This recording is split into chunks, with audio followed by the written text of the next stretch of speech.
Birds are some of the most interesting and dynamic creatures that you can find when you look around in our beautiful world.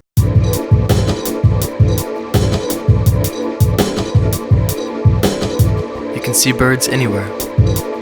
If you're driving, you see birds flying above you. If you're sitting on a bench, you can see a little bird feeding on some worms next to you. But how do we draw them? Well, it's actually easy.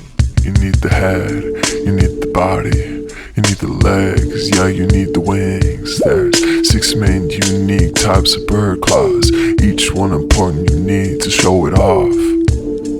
Yeah, you just drew a bird, you just drew a bird.